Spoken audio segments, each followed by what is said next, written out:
আদ্যকার আমাদের আলোচ্য বিষয়বস্তু হলো গোবিন্দের প্রসাদী ফুল এবং গোবিন্দের প্রসাদী মালা, যার অর্থ এখনো আমরা বুঝতে পারিনি। খুব ধ্যান দিয়ে শ্রবণ করবেন। পাপ সবার আগে জেনে নিন। পাপ যদি কেউ না জেনে করে তাহলে তাকে শাস্তি পেতে হয় না, হয় না? আর জেনে করলেও শাস্তি পেতে হবে, না জেনে করলেও পাপ পাপই। জেনে করলেও শাস্তি পাবেন আর না জেনে করলেও শাস্তি পাবেন। তাই পাপ থেকে মুক্তি লাভ করবার জন্য আমাদের বড় সতর্ক হতে হবে। এর জন্যে মহাপ্রভু চৈতন্য চরিতামৃতে বারবার বললেন, সাধু সাবধান। সাধু চোরকে বললেন না, কাকে বললেন? কারণ তোমার হাতে যদি কোনো অপরাধ হয়ে যায় তাহলে বড় কষ্ট। তোমাকে দেখে সবাই শিখবে, আর তুমি যদি অপরাধ করো তাহলে কি হয়ে যাবে? তাই সাধুকে বারবার বললেন সাবধান। ধ্যান দিন। মহাভারতের যুদ্ধে হাজার লক্ষাধিক চরিত্র রয়েছে। এই চরিত্রগুলো বিশ্লেষণ করলে বড় করুণ মা। যার নিয়ে আপনাদের কষ্ট হচ্ছে, অল্প জায়গা, তাতে এত গাদাগাদি, আবার এত গরম সহ্য করা যাচ্ছে না, কিন্তু তাও একটু কষ্ট করে ধৈর্য ধরে বসুন। এই মহাভারতে লক্ষাধিক হাজার চরিত্রের এক একটা চরিত্র এক এক রকম, এবং প্রত্যেকটি চরিত্রের মৃত্যু দেখবেন, প্রত্যেকটা চরিত্রের শেষ যাত্রা বড় সবাইকে বেদনা দেয়। এক একজন এক একভাবে তার শেষ যাত্রা। হ্যাঁ, আর এই মহাভারতের ভিতরে সব থেকে যিনি আজন্ম ব্রহ্মচারী, তেনার নাম কি? দেবব্রত ভীষ্ম, গঙ্গার ছেলে। কি খেয়ে ব্রহ্মচার্য পালন করতেন জানেন? কোনো ফলমূল নয়, আজন্মকাল পঞ্চগব্য খেতেন। দুধ, দধি, ঘি, গোময়, গোমূত্র, এই 5 জিনিস একসাথে মিশিয়ে প্রতিদিন 1 গ্লাস পান করতেন। এই ছিল তার আহার। এছাড়া তিনি জগতের কোনো ফল মূল কোনো কিছু গ্রহণ করেননি। আজ অবধি সনাতন ধর্মে এত কঠিনভাবে ব্রহ্মচার্য আর কেউ পালন করেনি। তার জন্যে ভীষ্মদেবের উদ্দেশ্যে দামোদর মাসের শেষের 5 দিন শুদ্ধ ভক্তরা ব্রত পালন করে। ভীষ্ম পঞ্চ ব্রত জানেন? হ্যাঁ, উত্থান একাদশী থেকে রাস পূর্ণিমার 5 দিন পালন করে। ভীষ্ম পঞ্চ, 5 দিনে 5টা জিনিস খেতে হয়। একদিন গোময়, একদিন গোমূত্র, একদিন দুধ, একদিন দধি, একদিন ঘৃত। যারা কঠিনভাবে ব্রহ্মচার্য করে এই ভীষ্ম পঞ্চব্রত করেন।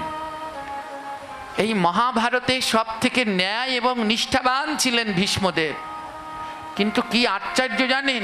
মহাভারতের সব থেকে কঠিন এবং বেদনাদায়ক মৃত্যু হয়েছিল ভীষ্মদেবের। কতদিন শরশয্যায় ছিলেন? জোরে বলুন। হ্যাঁ, 54 দিন। 54 দিন পর্যন্ত শরশয্যায় ছিলেন। শরশয্যা মানে বোঝে? তীর, সারা গায়ে তীর ঢুকেছিল, তীরের ভিতরে শুয়েছিল। কটা তীর ঢুকেছিল? 1008টা তীর। সমস্ত তিল পরিমাণ ফাঁক ছিল না, সমস্ত দেহ ক্ষতবিক্ষত। তার ভিতরে অতগুলো দিন ভীষ্মদেব শরশয্যায় শুয়েছিলেন। ভগবান এক এক করে সবাই দেখতে এসেছে। ভগবান শ্রীকৃষ্ণ দেখতে এসেছেন। ভীষ্মদেব জানতেন যে কৃষ্ণই স্বয়ং ভগবান। যখন ভগবান শ্রীকৃষ্ণ দেখতে এসেছেন, ভীষ্মদেবের 2 নয়ন থেকে জল গড়িয়ে পড়ছে। ভগবান জিজ্ঞেস করছেন, ভীষ্ম তুমি কাঁদছো কেন? তোমার কি খুব যন্ত্রণা হচ্ছে? চিন্তা করেন মা, আমাদের গায়ে হাতে পায়ে যদি একটা কাঁটা ফোটে, একদিন যদি না বের করি কেমন লাগে? আর অতগুলো তীর যদি ঢুকে থাকে তাহলে তার কি? ভগবান জিজ্ঞেস করছে, তোমার কষ্ট হচ্ছে? তোমার নয়নে জল কেন? ভীষ্মদেব বললেন, প্রভু আমার গায়ে তীর ফুটেছে তার জন্যে আমার কষ্ট হচ্ছে না, আমার কষ্ট হচ্ছে এই জন্যে যে আজ জগতের ঈশ্বর আমার কাছে এসেছে, কিন্তু তাকে আমি প্রণাম করব সেই সাধ্য আমার নেই। প্রভু আমার হাতগুলোর মধ্যেও তীর ঢোকা, এমন টান হয়ে রয়েছে, দেখেছেন ভীষ্মদেবের সরসজ্জার ছবি। বলছে তুমি এসেছো, তোমায় যে প্রণাম করব, আমি এমন হতভাগ্য, আজ সেইটুকু আমার নেই। তীরের যন্ত্রণায় আমার কষ্ট না, আমার কষ্ট না, তুমি এলে কিন্তু তোমায় প্রণাম করতে পারছি না। ভীষ্মদেব বললেন, গোবিন্দ একটা কথা বলবো, বলো। প্রভু আমি তো এ জীবনে কোনো ধরনের পাপ করিনি। ভীষ্মদেবও ছিলেন জ্যোতিষ্বর। প্রভু আমি আমার 100 জন্মের কথা জানি, 100 জন্মের ভিতরেও তো আমি কোনো পাপ করিনি, এমন কঠিন শাস্তি কেন ভগবান আমার জন্যে? বলবে শাস্তি দিচ্ছ তাতে আমার আপত্তি নেই, কিন্তু কেন একটু জানতে চাই। ভগবান বললেন, ভীষ্মদেব 100 জন্মের আগে তোমার আরেকবার জন্ম হয়েছিল, সেই জন্মে তোমার নাম ছিল জয়ন্ত। সেই জন্মে তুমি বিবাহ করতে যাচ্ছিলে মাঘ মাসে, আর রাস্তার মধ্যে একটি সাপ শুয়েছিল। ভীষ্মদেব বলে, আমার সে জন্মের কথাও মনে আছে। রাস্তার মধ্যে সাপ ছিল, বরযাত্রী সবাই বলল সাপটাকে মেরে ফেলো। আমি বলেছিলাম না, জীব হত্যা মহাপাপ, ওকে মেরো না। আমি সাপটাকে তীর কাঠি দিয়ে উঠিয়ে পাশের জঙ্গলে ছুঁড়ে মেরেছিলাম। ভগবান বলে, হ্যাঁ এই তো তোমার মনে আছে। ভীষ্ম তুমি যে সাপটাকে জঙ্গলে ছুঁড়ে মেরেছিলে, তারপরে সাপের কি হয়েছিল তুমি জানো? ভীষ্ম বললেন, না প্রভু। বলে, ওই সাপটাকে যে ছুঁড়ে মেরেছ, ওই জঙ্গলের ভিতরে ছিল বেদ গাছ। বেদ গাছ চেনেন মা? যার গা পাতা সব জায়গায় কাটা। ওই যে তুমি ছুঁড়ে মেরেছ, আর সাপটা গিয়ে সেই বেত কাটার মধ্যে পড়ে যায়। সাপটার সারা গায়ে বেত কাটা ফুটেছিল, 1008টা বেত কাটা ফুটেছিল। সাপটা যন্ত্রণায় 54 দিন ওই বেত কাটার মধ্যে ছটফট করেছিল। 54 দিন পরে সাপটা মারা গিয়েছিল। সেই পাপের ফলে আজ 100 জন্ম পর তোমাকে এই তীর সরসজ্জায় থাকতে হচ্ছে। ওমা, ভীষ্মদেব সেদিন জেনে পাপ করেছিলেন, শাস্তি কি তাকে মাপ করলো? তাই পাপ করলে তার শাস্তি আমাদের মাপ করে না। হ্যাঁ, আমার বড় কষ্ট লাগে যখন এমন অনাচার দেখি, তখন খুব কষ্ট লাগে, কিন্তু আপনাদের তো কিছু বলতে পারি না, তাহলে আপনারা কষ্ট পেয়ে আর আসবেন না। তাই যারা আমার নিজের লোক আছে ওদেরকে শাসন করি, হ্যাঁ ওদেরকে জোরে কথা বলি। ওই যে একটা প্রবাদ আছে না, বউকে মেরে ঝিকে শিক্ষা দেয়া, এছাড়া তো আর গতি নাই। কারণ ঝিকে মারলে তো আর বাপের উপরে তার কোনো টান থাকবে না। তখন কি করব? কালকে আপনারা সবাই মিলে গলার প্রসাদী ফুলের মালাগুলো কে কে করেছেন আমি সব জানি। হ্যাঁ,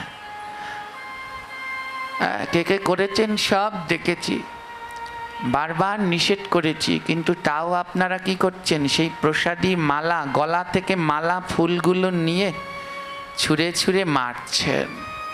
এই আসরে নয়, আরও অনেক জায়গায় এমন হচ্ছে।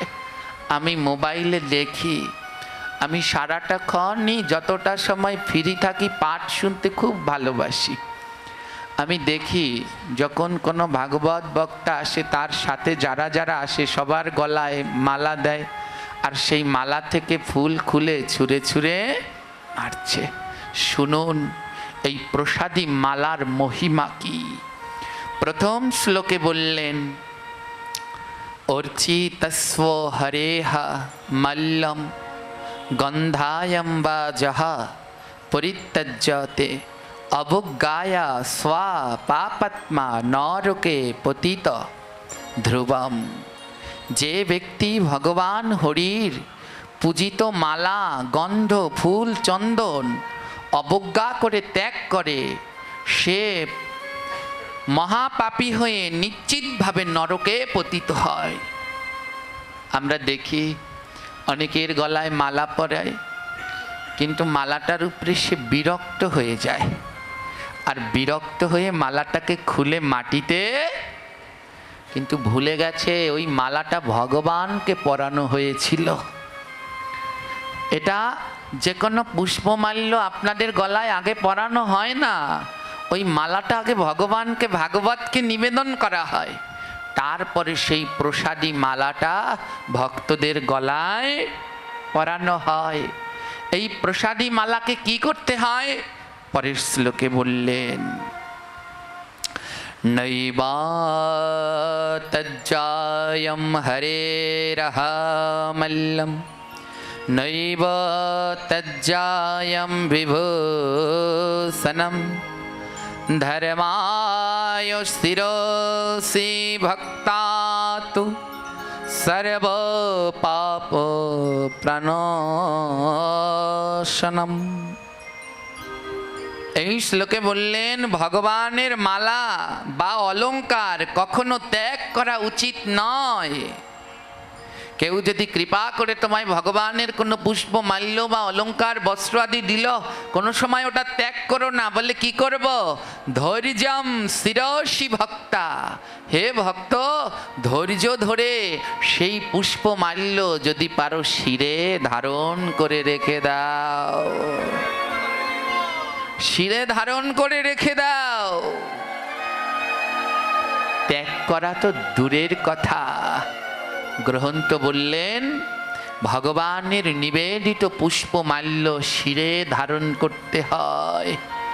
বড় ভাগ্যবান যদি কেউ ভগবানের একটা প্রসাদী মালা পাও, আর সেই মালাকে করছো অবজ্ঞা।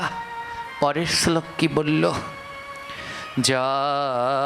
পাদেন স্পর্শতা মালম হরের চর্চিতম উত্তমম স্বাপাপি মহাদশি নরকাম জাতি নিশ্চয়ম। যে ব্যক্তি ভগবান হরির অর্চিত পবিত্র মালাকে পায়ে স্পর্শ করে, জেনে রেখো সে মহাপাপী, গুরু দোষে যুক্ত হয়ে পিতৃপুরুষগণ সহ নরকে গমন করেন। ভগবানের প্রসাদী পুষ্প মালা যদি পায়ে লাগে, তাহলে কোথায় যেতে হয়? শুধু একা যাবেন? কাকে নিয়ে? পিতৃপুরুষগণ সহ। কালকে যারা এই পাপ করেছেন, গলার মালা থেকে ফুল ছুঁড়ে ছুঁড়ে মেরেছে। এখানে ভগবানকে ফুল দেয়া হয়েছে, থালার মধ্যে রাখা হয়, সেই প্রসাদী ফুল নিয়ে সবাই মিলে ছুঁড়ে মারছেন। আর সেই ফুল যার যার পায়ে লেগেছে তার কোথায় যেতে হবে? যদি না জেনে করে তাহলে ও নরকে। হ্যাঁ, তাই ভগবানের এই প্রসাদী মালা বড় দুর্লভ, ভগবানের এই প্রসাদী পুষ্প বড় দুর্লভ। পাঠের শেষে এই যে পুষ্পটা নেন, কি করেন? এ নাসিকায় ঘ্রাণ নিতে হয়। ওই পুষ্পটুকু যত্ন সহকারে বাড়িতে নিয়ে যেতে হয়। যারা যারা আসেনি পাঠ শুনতে, সবাইকে পুষ্পটুকু নিয়ে নাসিকায় ঘ্রাণ নেয়াতে হয়। কেন? আমার গোবিন্দের চরণের পুষ্প, ওই ঘ্রাণ যদি দেহের ভিতরে যায়, তোমার এই অন্তরের কলৌষতাগুলো দূর।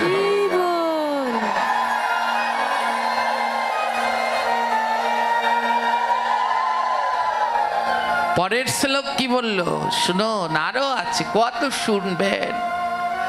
বড় তো কষ্ট পেয়েছিলাম আমি, মোটেই অসুস্থ নয়। হ্যাঁ, শরীর অসুস্থ হলে আমার কিছুই করতে পারে না, কিন্তু আমার মন যদি অসুস্থ হয়ে যায়, আর আমি সামনে এক পা বাড়াতে পারি না। হ্যাঁ, হরিদাস করেছিল না প্রভু? হরিদাস বলেছিল, অসুস্থ শরীর নয়, অসুস্থ মোর মন। তাই মন অসুস্থ হয়ে গেলে চলা বড় কঠিন হয়। পরের শ্লোকে বললেন, হরে পূজেত পুষ্পাণি মল্লম বাপদ আয়ক্ষেপ্তায় অবজ্ঞায় কৃতম পাপম ব্রহ্ম হত্যা সমম হে স্মিতাম। এই শ্লোকে বললেন, যে ব্যক্তি হরির পূজিত ফুল বা মালা পদয় আহা ক্ষিপ্তায়া, ভগবানের পূজিত ভগবানের সেবিত পুষ্প বা মাল্য যদি কারো পায়ে লাগে কিংবা নিক্ষেপ করে, সে ব্রহ্ম হত্যার পাপে জর্জরিত হয়ে নরকে বাস করে। হ্যাঁ, বাস করে মা। এই পুষ্পমাল্যের মাহাত্ম্য তো স্বয়ং ইন্দ্রই বুঝতে পারেননি। ভাগবতে রয়েছে এই ভগবানের প্রসাদী পুষ্পমাল্যের মাহাত্ম্য, স্বয়ং ইন্দ্র বুঝতে পারেনি। আপনাদের দোষ দিলে কি হবে? দোষ তো আমার, কারণ আমি আপনাদের বোঝাতে পারিনি এই পুষ্পের কি মাহাত্ম্য। দুর্বাসা মুনি একবার ভগবান শ্রী হরিকে দর্শন করতে গোলকে গেলেন। আর গোলকে যখন গেলেন, দুর্বাসাটা কিন্তু পরম শান্ত, অভিশাপ দিতেন, ক্রুদ্ধ, কিন্তু তার রাগ কোনো সময় বিফলে যেতেন না। তার রাগে জগতের কোনো না কোনো মঙ্গল হতো। দুর্বাসা হলো শিবের অংশ। হ্যাঁ, শিব ঠাকুরের অংশ দিয়ে জগতের সৃষ্টি হয়। দুর্বাসা, ওই যে ওখানে আছে তেন্নাথ ঠাকুর, জানেন তেন্নাথ ঠাকুরের সৃষ্টি কিভাবে হলো জানেন? এই যে কালকে বলেছিলাম, প্রতিদিন পারি না ভিড়ে সব কটা মন্দিরে প্রণাম করতে, ইচ্ছে করে সব জায়গায় গিয়ে প্রণাম করি, কিন্তু আপনারা আগে এসে বসে পড়েন। আজ খালি দেখে বলি আজ আর ফেল করা যাবে না, সব কয় জায়গায় প্রণাম করব। ওখানে প্রণাম করতে গিয়ে দেখি কলকি, আবার যদি আসি তাহলে কলকি বলবো। এই তেন্নাথ ঠাকুর, ইনি কে এনার সম্বন্ধে জানেন? ওখানে কলকি রেখে দিয়েছেন মাতা অনুসুয়া এবং ঋষি অত্রির পুত্র। তিনজন এসেছিলেন পরীক্ষা করতে।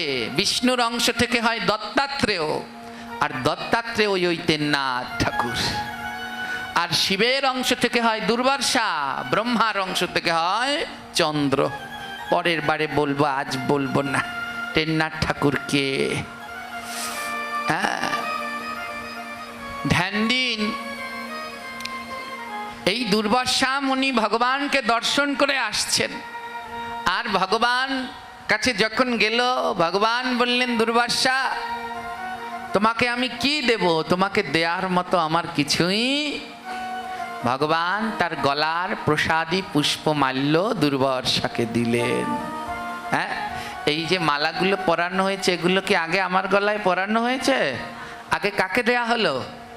ভগবানকে, ভাগবতকে দেয়া হলো। আপনাদের গলার মালাগুলো ভগবানকে, ভাগবতকে দেয়া হলো। ভাগবত আর ভগবান কি আলাদা? দ্বাদশ স্কন্ধে ভাগবত আর ভগবানের দ্বাদশ অঙ্গ। ভগবান সেই তার নিজের গলার মালা দুর্বাসাকে দিলেন। দুর্বাসা সেই মনের আনন্দে গোবিন্দের প্রসাদী মালা পেয়ে আসছেন। তো যখন আসছে, আসার পথে স্বর্গ বেজেছে। কোথাও কি বেজেছে? স্বর্গ। স্বর্গের রাজা হলেন ইন্দ্র। ইন্দ্রের বড় অহংকার, কারণ তার কাছে বাস করে মা লক্ষ্মী। যার কাছে মা লক্ষ্মী আছে তার কোনোদিন কিছুতে ঠেক লাগে? তো ইন্দ্র স্বর্গ দিয়ে যখন দুর্বাসা আসছে, ইন্দ্র মনে মনে বলছে, এই ঋষি বড় ক্রোধী, তাড়াতাড়ি যাই এনার সেবা যত্নটা আগে করি, যদি কিছু ভুল হয়ে যায় তাহলে আর রেহাই নেই। ইন্দ্র তাড়াতাড়ি করে দুর্বাসাকে স্বাগত জানালেন, বসতে আসন দিলেন। দুর্বাসার হাতের কমণ্ডলু আর দণ্ড এটা নিয়ে ইন্দ্র বললেন, দিন বাবা, এটা আমার কাছে দিন, আমি পাশে রাখছি। এক পাশে রাখলেন। দুর্বাসার খুব সেবা যত্ন করলেন, উত্তম আসনে বসতে দিলেন, চরণ ধৌত করলেন, হ্যাঁ, উত্তম আহারের ব্যবস্থা করলেন। দুর্বাসা তো খুব খুশি, কিন্তু ইন্দ্রের মন যে পরিবর্তন হয়নি তা তো আর দুর্বাসা জানে না। এত খুশি। দুর্বাসা বললে, ইন্দ্র তুমি এত ভালো হয়ে গেছো। দুর্বাসা কি করলেন, বলে তোমার এই সেবা যত্নে আমি বড় খুশি, কিন্তু তোমাকে আমি কি দেব? তোমার নেই এমন কিছু নেই, স্বর্গের রাজা তুমি, তোমার তো সব আছে, তোমায় কি দেব? দুর্বাসা খুশি হয়ে বললেন, এই মালাটা দেই, গোবিন্দের গলার প্রসাদে মালাটা খুলে দুর্বাসাকে পরিয়ে দিলেন। নাও দুর্বাসা, এ কোনো সাধারণ মালা নয়, আমার গোবিন্দের প্রসাদী মালা। ইন্দ্রের গলায় পরিয়ে দিলেন। দুর্বাসা চলে গেলেন, কিন্তু মন ভুলে কমণ্ডলুটা রেখে গেছেন। এদিকে দুর্বাসা যেই চলে গেছে, ইন্দ্র বলে, আমার এত মণি মুক্তা সোনা দানা এ ফুলের মালা দিয়ে আমি কি করব? ইন্দ্র কি করেছেন, গলার সেই পুষ্পমালা খুলে ইন্দ্রের বাহন হাতির গলায় পরিয়ে দিয়েছে। ওমা, হাতি কোনোদিন ফুলের মালার মাহাত্ম্য বোঝে? হাতি কি করেছে, সেই ফুলের মালা সুরের আগায় জড়িয়ে পা দিয়ে ছিঁড়ে সারা রাজ্যে ঘুরে ঘুরে ছড়াচ্ছে।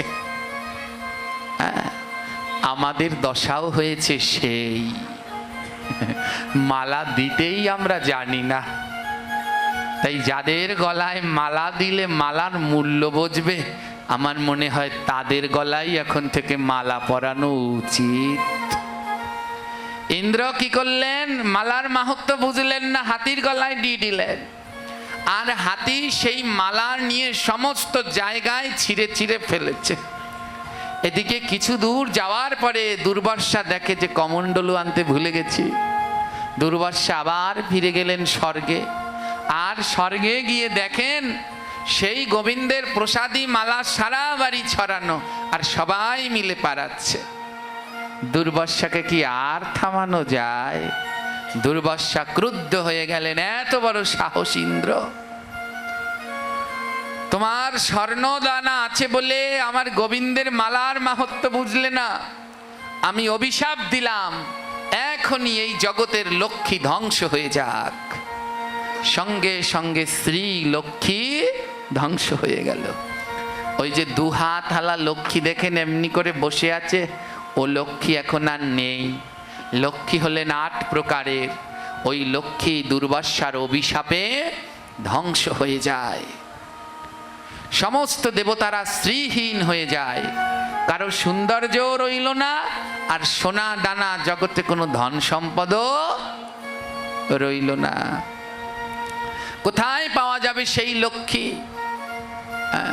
সবাই লুটিয়ে পড়লেন দুর্বাসার চরণে, হে ঋষিবর ক্ষমা করে দিন, আমরা এই প্রসাদী মালার মাহাত্ম্য বুঝতে পারিনি। চিন্তা করতে পারছেন, সেই প্রসাদী মালার অবমাননার জন্য সমস্ত ভূলোকের লক্ষ্মী ধ্বংস হয়ে গিয়েছিল।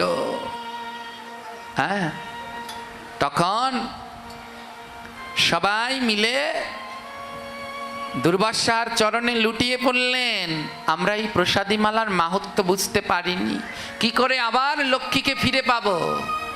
তখন বললেন, তোমরা সমুদ্র মন্থন করো, সমুদ্র থেকে যতগুলো রত্ন উঠবে তার মধ্যে একটি হবে মা লক্ষ্মী। বলে, তাতে তো অনেক সময় লাগবে, ততদিন পর্যন্ত যদি পৃথিবীতে লক্ষ্মী না থাকে সব তো ধ্বংস হয়ে যাবে। তখন মা লক্ষ্মী দৈব বাণী কবরে বলল, আশ্বিনের পূর্ণিমার দিন যারা যারা জেগে থাকবে আমি তাদের কাছ থেকে যাব না। আশ্বিন মাসে যে লক্ষ্মী পুজো হয়, এই পুজোর নাম কি? প্রত্যেক মাসেই লক্ষ্মী পুজো আছে। আশ্বিন মাসের লক্ষ্মী পুজোর নাম কি? কোজাগরী। মা লক্ষ্মী বললেন, এই আশ্বিনের পূর্ণিমার দিন যে জেগে থাকবে আমি তার ঘরে ঘরে যাব, তার ঘরের লক্ষ্মী নষ্ট হবে না। আপনারা জানেন কি না জানি না, লক্ষ্মী পুজোর দিন এর জন্য ঘুমাতে নেই, একটা প্রদীপ জ্বালিয়ে রাখে, কি রাখেন তো? এখন লাইট জ্বালিয়ে রাখে, আর আগের দিনে মায়েরা প্রদীপ জ্বালিয়ে রাখতো, হ্যারিকেন জ্বালিয়ে রাখতো। কি বলে? নতুন বউ একা একা রাখতে নেই, তাই প্রদীপ জ্বালিয়ে রাখে, এই বলে না? আদৌ ওসব ভুল কথা। ওদিনকে রাত্রবেলায় প্রদীপ জ্বালিয়ে প্রত্যেক নারীকে রাত্রি জাগরণ করতে হয়। আর যেই নারী রাত্রি জাগরণ করে থাকে, মা লক্ষ্মী তার গৃহে প্রবেশ করেন। আর রাত্রি জাগলে তো অবশ্যই প্রদীপ জ্বালাতে হয়। তাই কোজাগরী পূর্ণিমার দিন যেই বাড়িতে সারা রাত প্রদীপ জ্বলে, মা লক্ষ্মী সেই বাড়িতে যায়, ওই বাড়ি থেকে আর এক বছরে তিনি যান না। এর জন্যে ওই লক্ষ্মী পূজার নাম কো মানে কে, জাগরী মানে জেগে আছো। হ্যাঁ, এই প্রসাদী মালাকে অবমাননা করার ফলে ইন্দ্রের স্বর্গ পর্যন্ত নষ্ট হয়ে গিয়েছিল। তাই আপনাদের বড় ধ্যান দিতে হবে, ভগবানের এই প্রসাদী মালা কোনো সাধারণ বস্তু নয়, একে মাথায় রাখার বস্তু। পাঠের পরে আপনারা তো জানেনই না এই মালার মাহাত্ম্য, এই মালার যে কি অপূর্ব মাহাত্ম্য। ভগবানের এই প্রসাদী মালা, গোবিন্দের প্রসাদী মালা আরো মহামূল্যবান হয় যখন কোনো ভক্তের কণ্ঠে গলায় ওই মালা পরানো হয়। ভক্তের গলায় যখন ওটা পরানো হয়, তখন ওটা মহা প্রসাদী মাল্যে পরিণত হয়। আর সেই প্রসাদী মালা যদি কেউ সযত্নে গৃহের মধ্যে রাখেন, এই যে ঘরের ভিতরে অনেক অশান্তি, ঝগড়া ঝাঁটি, তারপরে বিভিন্ন আছে না যারা তান্ত্রিক, কালো জাদু, কত কি হয়। ঘরের ভিতরে যদি কোনো শুদ্ধ ভক্তের নির্মাল্য প্রসাদী মালা ঘরের চার কোণায় রেখে দেয়া হয়, ওই ঘরের ভিতরে কোনো সময় অশান্তি হয় না। যদি ওই গৃহের মধ্যে কেউ কোনো কালো জাদু কিছু করে থাকে, ওই প্রসাদী মালাগুলো ধীরে ধীরে শুকায় এবং যত জাদু টোনা কালো জাদু আছে, ওই অশুভ শক্তিগুলো সাথে সাথে নষ্ট হয়ে, আর সেই মালাকে ছিঁড়ে বিড়ে এই সমস্ত করছেন। হ্যাঁ, এ মালা এমন ছেঁড়ার নয়, এ মালা যত্ন করে মাথায় করে গৃহে নিয়ে যান। দেখবেন কোনো শুদ্ধ ভক্তের গৃহে গিয়ে লক্ষ্য করে দেখবেন, ঘরের কোনো না কোনো কর্নারে শুকনো মালার টাল পড়েছে। কেন জানেন? ওই যেখানেই তারা পাঠ কীর্তনে যায়, কোনো ভক্তের কণ্ঠের মালা নিয়ে আসে, কারণ ওই মালার সাথে অনেকক্ষণ ধরে ভক্তের স্পর্শ ছিল। আর ভক্তের স্পর্শ করা কোনো বস্তু গৃহের মধ্যে রাখলে সেই গৃহে কোনো সময় অশুভ হতে পারে না।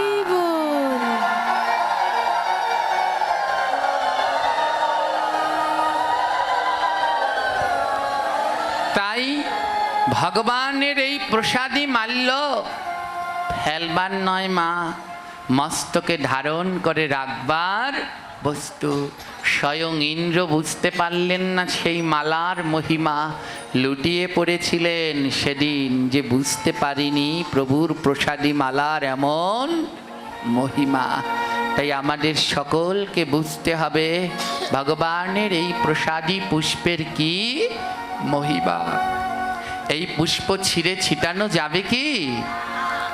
জানেন, কেউ যদি আমার, বিশেষ করে আমার চরণে পুষ্প দেয়, আমার অনেক কষ্ট লাগে। একটা গ্রন্থ আছে পুষ্প চয়ন পদ্ধতি, কোন ফুলের কিভাবে সৃষ্টি, কিভাবে পুষ্প চয়ন করতে হয়, কোন ফুল কোন দেবতার পুজোয় লাগে, এই নিয়ে গ্রন্থটা। ওখানে লেখা আছে ফুল হয়ে জন্মগ্রহণ করতে হলে 7 জন্ম তপস্যা করতে হয়। কয় জন্ম? 7 জন্ম তপস্যা করার ফলে এক জন্মে ফুল হয়ে ফোটা। চিন্তা করেন, এখানে কেউ আছেন যে বলতে পারবেন আমি সকালবেলায় ভগবানের চরণ ধরেছি, আর যতক্ষণ পর্যন্ত ভগবান শয়ন না গেলেন ততক্ষণ পর্যন্ত তার চরণে ছিলাম। আছেন এমন কেউ? আছেন যে সকালবেলায় চরণ স্পর্শ করেছি, আর যতক্ষণ গোবিন্দ শয়নে যায়নি অতক্ষণ তার চরণ ধরেছিলাম? একজনকেও খুঁজে পাওয়া যাবে না। কিন্তু মন্দিরের ওই পুষ্পটা ও আছে। ও সকালবেলায় ভগবানের চরণে যায়, আর ভগবান শয়ন পর্যন্ত গোবিন্দের চরণে থাকেন। ও কোনো সাধারণ কেউ নয়, কোনো শুদ্ধ ভক্ত 7 জন্ম পর্যন্ত তপস্যা করে গোবিন্দকে ডেকে প্রার্থনা জানায়, প্রভু এক জন্মে যেন পুষ্প হয়ে ফুটি, আর পুষ্প হয়ে যেন তোমার চরণে গোটা দিন থাকতে পারি প্রভু।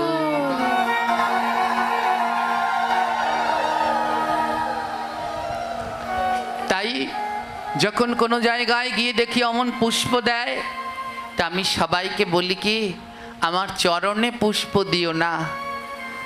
বিশেষ করে সবাইকে বললে তো শোনে না, যারা আমার ভক্ত শিষ্য আছে এদের কাছে তো আমি সব সময় এক দাবি যে কোনো সময় আমার চরণে পুষ্প দেবে না। কারণ ও তো বড় আশা করে ফুটেছে আমার গোবিন্দের চরণে যাবে বলে। আমার মতো মহাপাপীর চরণে দিয়ে কেন ওর আশা নৈরাশ করে দিচ্ছ? ওকে গোবিন্দের চরণে দাও, আমার মতো অসুরের চরণে দিও না। ও কত জন্মের অভিলাষী গোবিন্দের চরণে যাবে বলে। অনেকে বলে, বাবা আমাদেরও তো ইচ্ছে হয় আপনার চরণে দেই। আমি বলি না, যদি দেয়ার ইচ্ছে হয় তাহলে আমার হাতে দাও, চরণে নয়, আমার হাতে দাও। তোমার ইচ্ছেও পূর্ণ হলো, আমার হাতে দিলে এবার আমি সেই ফুল নিয়ে গোবিন্দের চরণে দিলাম। তোমার ইচ্ছা পূর্ণ হলো, আমার ইচ্ছা পূর্ণ হলো, পুষ্পের ইচ্ছাও পূর্ণ হলো। ও যে আমার গোবিন্দের চরণে যাওয়ার জন্য এসেছে। হ্যাঁ, তাই যখন কেউ পুষ্পগুলোকে অবমাননা করে, এমন ছিটায়, আমার খুব কষ্ট লাগে।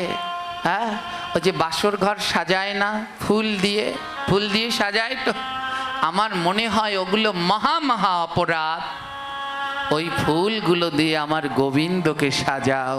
ওরা যে বসে আছে গোবিন্দের চরণে যাবে বলে, আমাদের মতো পাপী তাপীর চরণে যাবে বলে নয়, ও গোবিন্দের চরণে যাবে বলে। মালা দিলে আমার আনন্দ লাগে, কারণ এ আমার গোবিন্দের প্রসাদী, এ আমার গোবিন্দের গলায় ছিল। যতক্ষণ একে ধরে রাখতে পারি মনে হয় আমার প্রভুর সঙ্গেই জুড়ে আছে। কিন্তু চরণে দিও না। তাই একটু মন দিয়ে ভাবুন মা, এ জগতে যে প্রকৃত কৃষ্ণ ভক্ত সে শুধু নিজের কথা ভাবে না, জগতের প্রত্যেকের কথা ভাবে। তাই এমন করে ওই ফুলটার কথাও ভাবা উচিত যে ও আমার গোবিন্দের চরণে যাক, ওর জীবন ধন্য হয়ে যাক। হ্যাঁ, ওর জীবনটা পূর্ণ হয়ে যাক। ও যে কতদিন ধরে ফুটেছে না, সেই গাছে এতটুকু কলি থেকে ধীরে ধীরে বড় হয়ে প্রস্ফুটিত হয়েছে।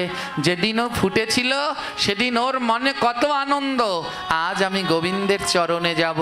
আর সেদিন যদি গোবিন্দের চরণে না গিয়ে আমার মতো এক অসুরের চরণে দিয়ে দেয়, তাহলে ওর জীবনটা কেমন বৃথায় কেটে গেল। তাই যাদের ঘরে আমার চিত্রপট আছে রাখেন, শখ করে যেরকমভাবে, বিশেষ অনুরোধ আমার চরণে কোনোদিন পুষ্প দেবেন না। হ্যাঁ, যদি দেয়ার হয় আমার নাম নিয়ে সেই পুষ্পটা গোবিন্দের চরণে দিয়ে দিয়ে। হ্যাঁ, কারণ ও ভগবানের সেবায় লাগুক, আর এ জগতে যে গোবিন্দ সেবায় লাগবে সেই উদ্ধার হয়ে যাবে। আর যতদিন পর্যন্ত গোবিন্দ সেবায় না লাগা হবে ততদিন পর্যন্ত আমরা উদ্ধার হতে পারবো না। এই যে কাল ভোগরাগের কথা বললাম, গোবিন্দকে অন্ন দেয়া, ব্যঞ্জন দেয়া, ফল মূল শাকসবজি দেয়া, এগুলো কেন দেয়া? ও ওই যে ও অন্য জন্ম পেল, যতদিন পর্যন্ত গোবিন্দের ভোগে না লাগবে ততদিন পর্যন্ত ওকে আসতে হবে। যেই জন্মে ও অন্ন হয়ে গোবিন্দের ভোগ পাত্রে যাবে সেই জন্মে ও উদ্ধার হয়ে যাবে, আর ধরাধামে আসতে হবে না।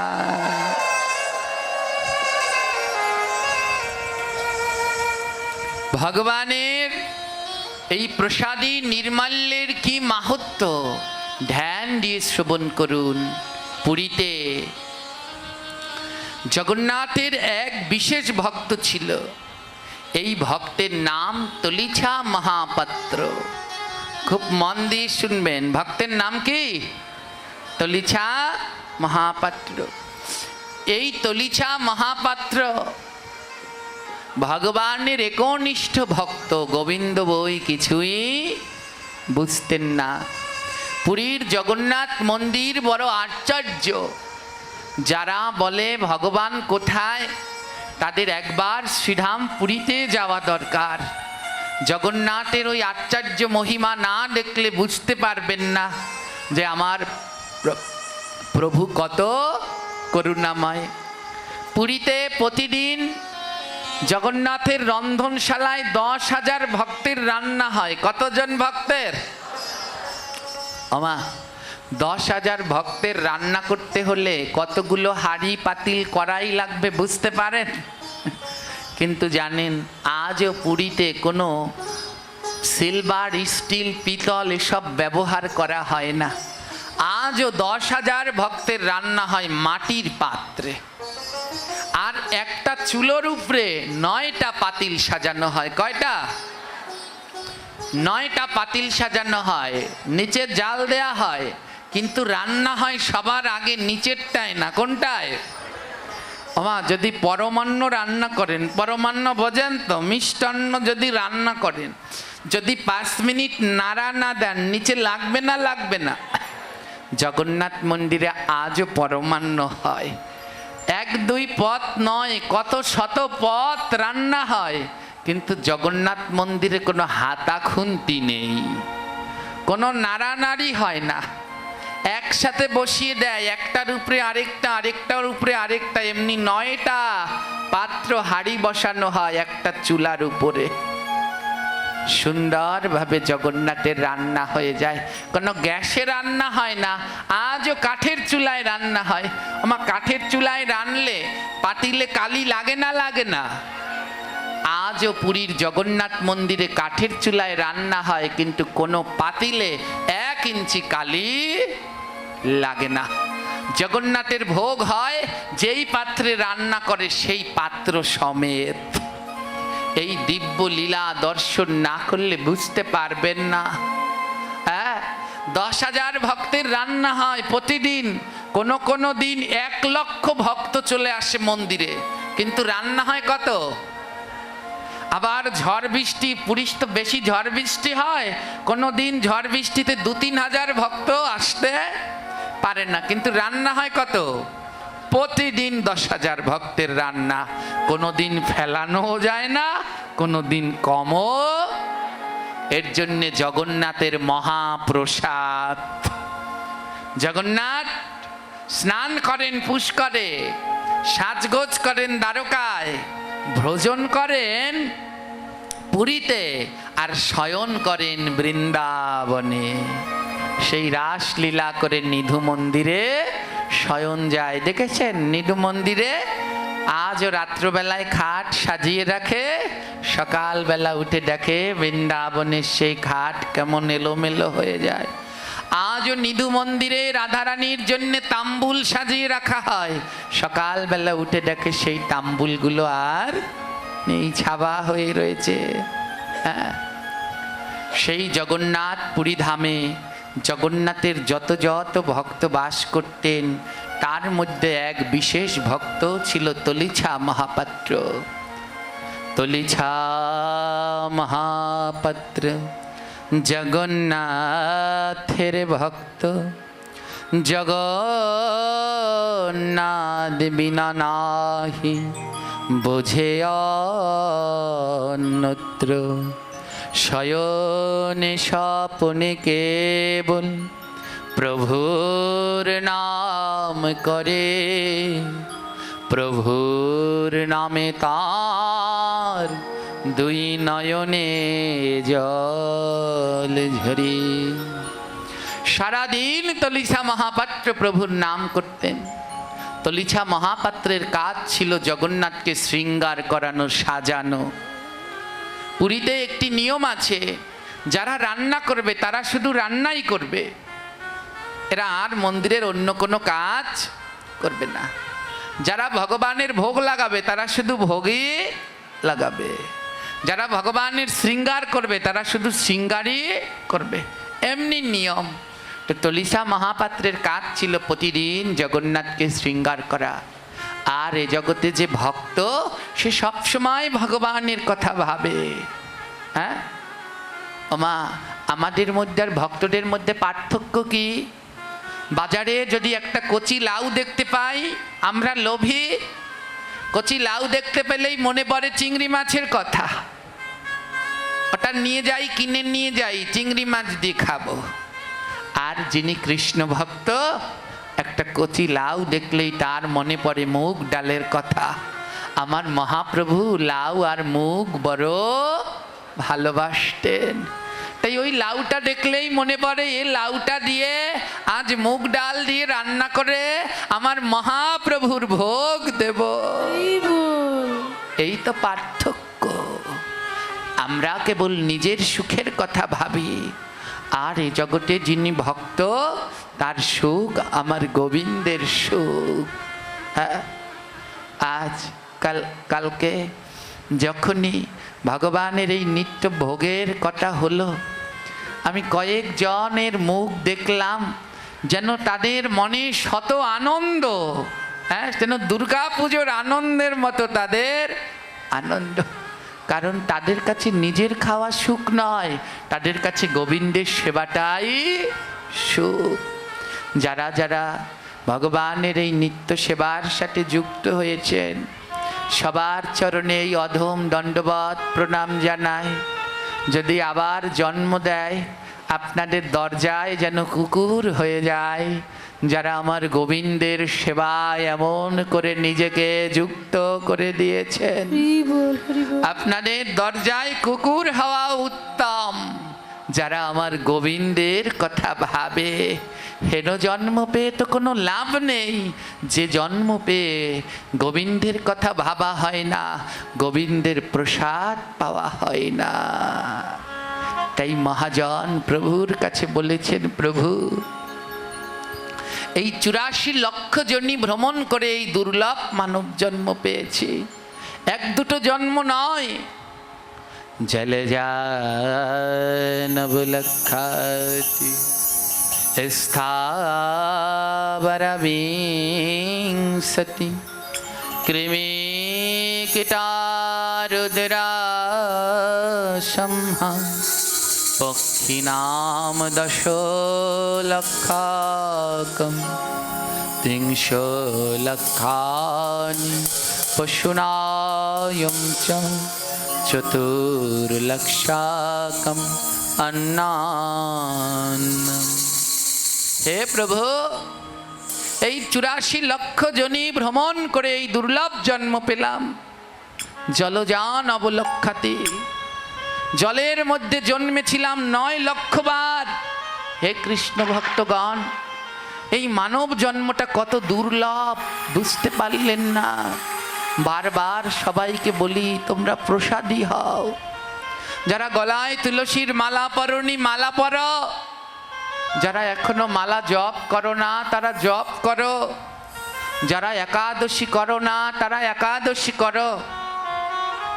আপনারা কত আমায় গালাগালি করেন, কত কিছু করেন, যা করেন, আমাকে মারুন, তাও আমি বলবো তোমরা তুলসীর মালা পরো, জপ করো, একাদশী ব্রত পালন করো, আমার গোবিন্দের প্রসাদ গ্রহণ করো, এই দুর্লভ মানব জীবনকে ধন্য করো। এমন জন্ম আর হবে না। 84টা লক্ষ জনি ভ্রমণ করার পরে এই মানব জন্ম পেলাম।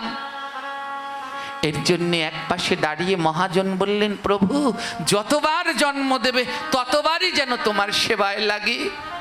জলজা নবলক্ষাতি, জলের মধ্যে 9 লক্ষবার জন্মাবো, ওই 9 লক্ষবারও যেন তোমার সেবায় লাগতে পারি। প্রভু ওই 9 লক্ষবারও যেন তোমার সেবায় লাগি। এক পাশে দাঁড়িয়ে বৈষ্ণব বললেন, জলের ভিতরে থেকে কি করে বৈষ্ণবের সেবায় লাগবে? শুদ্ধ ভক্ত গোবিন্দের কাছে প্রার্থনা করলেন, প্রভু যদি পাঠাও তুমি মোরে জলের ভিতরে,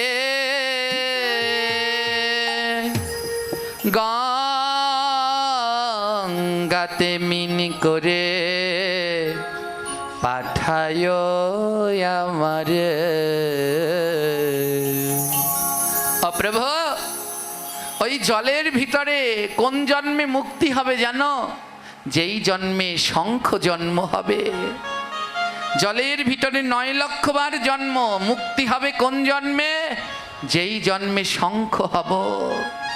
কত কিছু জলের মধ্যে হয়, মাছ, শামুক, কাঁকড়া, কচ্ছপ, কুমির, কত জলজ প্রাণী।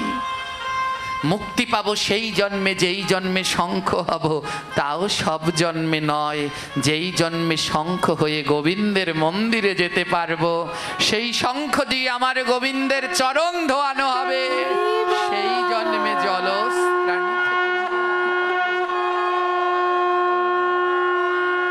তাই এক পাশে দাঁড়িয়ে ভক্ত আবার বলছে, প্রভু জলের ভিতরে তো আমি জন্মেই শঙ্খ হব না। তাই গোবিন্দ ওই জলের ভিতরে যদি জন্ম দাও, আমায় মিন জন্ম, মাছ জন্ম দিও, কিন্তু গোবিন্দ কোনো পুকুর খাল বিলে দিও না, আমায় গঙ্গার মধ্যে মাছ করে দিও। বলে মাছ হবে কেন? ও গঙ্গায় জন্ম চাও কেন? বলে গঙ্গায় কত সাধুগুরু বৈষ্ণব স্নান করতে আসে, আরে গঙ্গায় যদি আমি মাছ হতে পারি, আরে ভাগ্যক্রমে যদি একবার সাধুর চরণের সাথে আমার ছোঁয়া লাগে, আর আমার এই ত্রিতাব জল ভোগ করতে হবে না। বৈষ্ণব কবি বললেন, তা মাছ কেন? গঙ্গায় তো সাপও আছে, কুমিরও আছে, ব্যাঙও আছে, তা তুমি মাছই হবে কেন? বলে মাছ হব কেন জানো? এ জগতে সবার চোখের পাতা আছে, কেবলমাত্র মাছের চোখের পাতা নেই। যার চোখের পাতা আছে তার ঘুম আছে। তাই গঙ্গার মধ্যে আমি মাছ হয়ে তাকিয়ে থাকব। যদি কোনো ভক্ত গঙ্গায় স্নান করতে আসে, আমি তার চরণে তলে লুটাইয়া পড়ব। চরণ তলে লুটাইয়া পড়ব, তার চরণ তলে লুটাইয়া পড়ব। চরণ তলে লুটাইয়া পড়ব। বলে আমার জীবন ধন্য হবে, তার চরণে তলে লুটাইয়া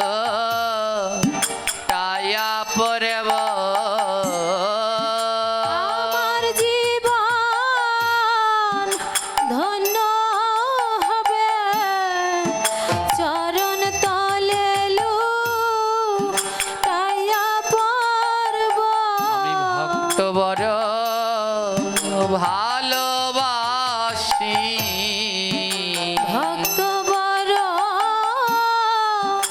ভালোবাসি। বলে তাদের চরণ ধুলার অভিলাষী। ভক্ত বড় ভালোবাসি, চরণ ধুলা রাধে রাধে। অভিলাষী। ভক্ত বড় ভালোবাসি। প্রভু জলের ভিতরে জন্ম দিলে আমাকে না মাছ করো, যেন ওই ভক্তের চরণ সেবায় লাগতে পারি। যদি একবার ওই চরণের স্পর্শ লাগে আমি যে মুক্তি পাবো প্রভু। জলজন্মের পরে স্থাবরা 20 লক্ষ বার গাছ হয়ে জন্মাতে হয়।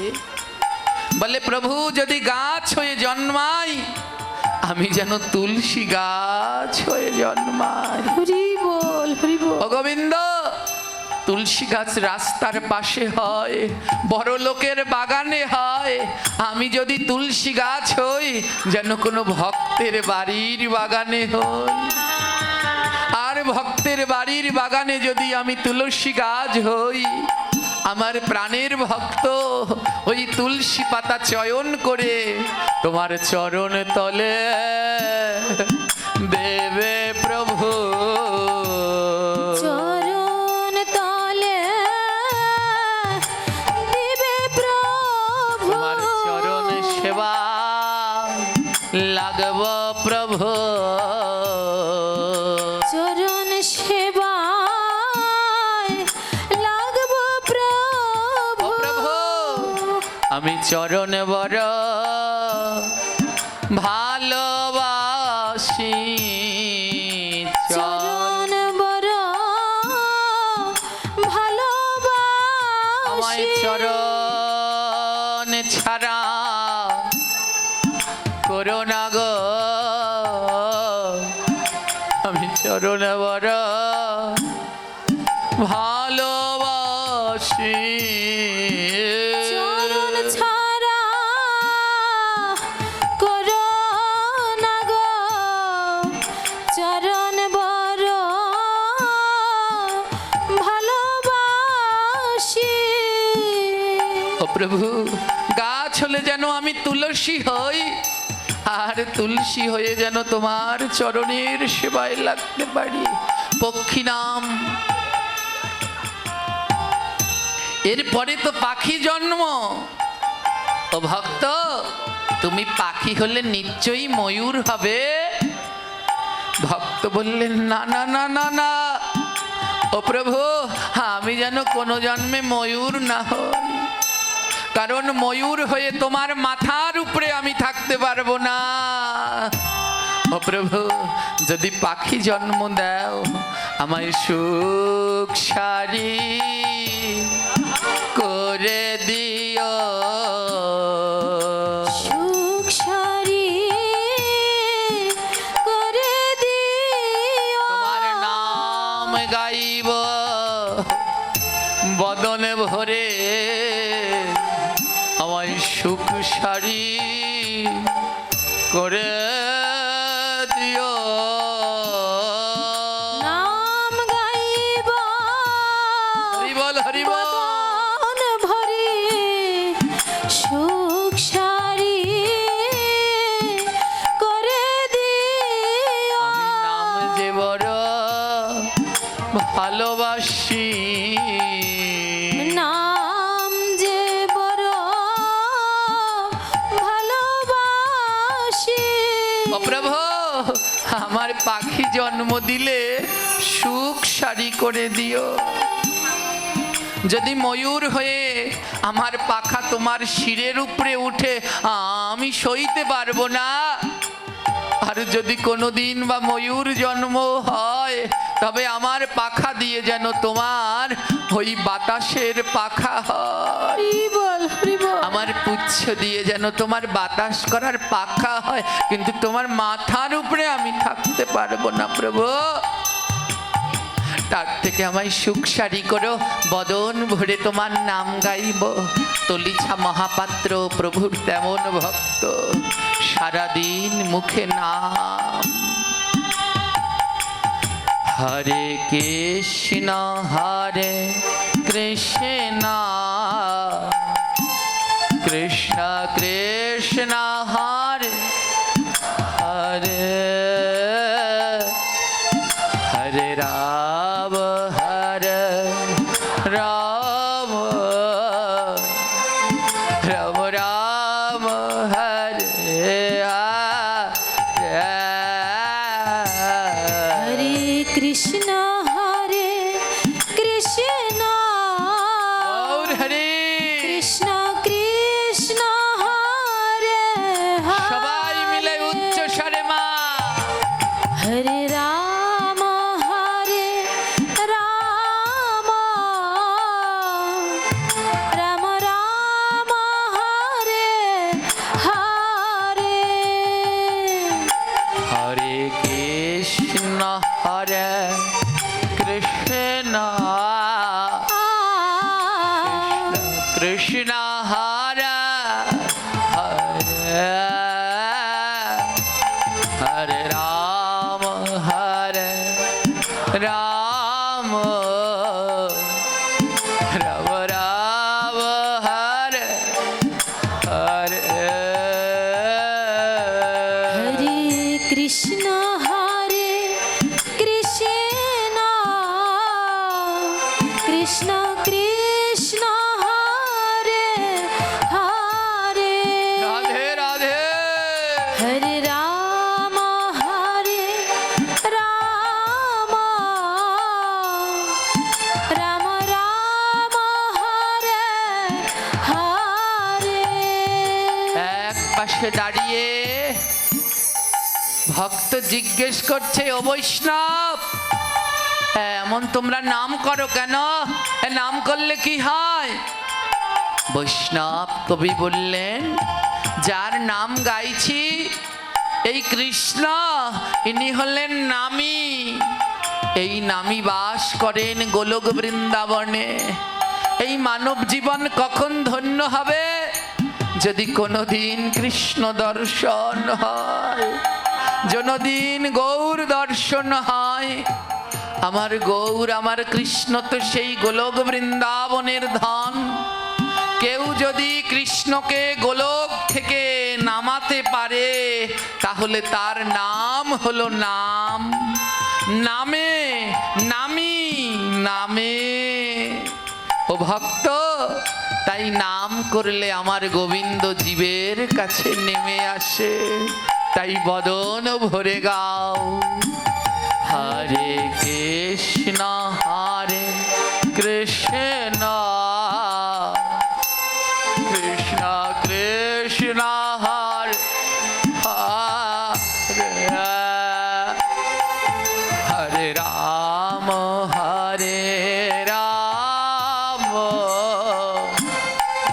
রাম রাম হরে হরে হরে কৃষ্ণ হরে কৃষ্ণ কৃষ্ণ কৃষ্ণ হরে হরে হরে রাম রাম রাম রাম হরে হরে হরে কৃষ্ণ হরে কৃষ্ণ কৃষ্ণ কৃষ্ণ হরে হরে হরি বল হরে রাম রাম রাম রাম হরে হরে হরে কৃষ্ণ গাও না কৃষ্ণ 3 দিন ধরে যে আনন্দের হাট বসেছিল আজ সেই আনন্দের হাটটা ভেঙে যাবে রাম রাম রাম হরে হরে হরে কৃষ্ণ হরে কৃষ্ণ রাধে কৃষ্ণ হরে হরে হরে রাম রাম রাম রাম হরে হরে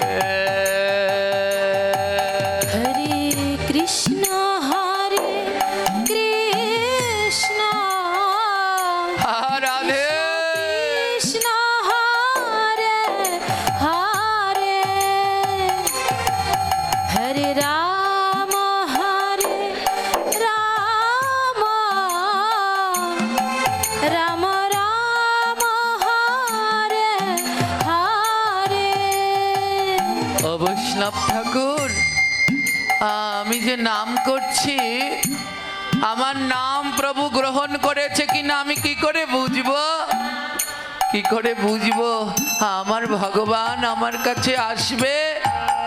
বৈষ্ণব কবি বললেন, সেই দিন বুঝবে যেই দিন দেখবে বদনে নাম গাইছ আর দুই নয়নে অশ্রু ঝরছে, সেদিন বুঝবে তোমার নাম গোবিন্দ গ্রহণ করেছে। যেদিন বদনে নাম আর নয়নে জল, সেদিন বুঝবে তোমার নাম প্রভু গ্রহণ করেছে। ও বৈষ্ণব, জানো আমার না কৃষ্ণ নামে দুই নয়নে জল ঝরে না। বলে ঝরবে কেমন করে? এ জগতে কৃষ্ণ নামে তো তারই নয়নে জল ঝরে, যে বদনে নাম করে আর দুই বাহু দিয়ে ভক্তের অঙ্গ পরশ করে, তার নয়নেই তো জল ঝরে গো, সবার নয়নে তো ঝরে না। কৃষ্ণ হরে কৃষ্ণ হরে কৃষ্ণ কৃষ্ণ কৃষ্ণ হরে হরে হরে রাম হরে রাম রাম রাম হরে হরে। হরে কৃষ্ণ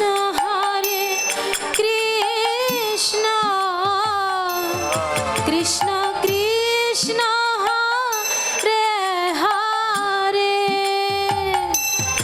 হরে রাম রাম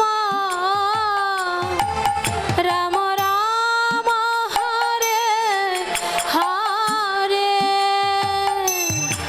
হরে কৃষ্ণ হরে কৃষ্ণ কৃষ্ণ কৃষ্ণ হরে হরে হরে রাম হরে রাম হরি বল রাম রাম হরে হরে। হরে কৃষ্ণ কৃষ্ণ কৃষ্ণ কৃষ্ণ বলে কাঁদো, কৃষ্ণ হরে আমার প্রভু আসবে।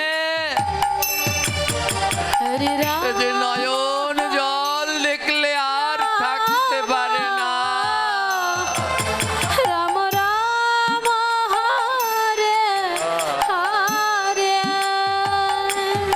হরে কৃষ্ণ হরে কৃষ্ণ কৃষ্ণ কৃষ্ণ হরে হরে হরে রাম হরে রাম রাম হরে হরে। হরে কৃষ্ণ কৃষ্ণ কৃষ্ণ কৃষ্ণ হরে হরে হরে রাম রাম রাম রাম হরে হরে। হরে কৃষ্ণ হরে কৃষ্ণ কৃষ্ণ হরে হরে রাধে হরে রাম হরে রাম রাম হরে হরে।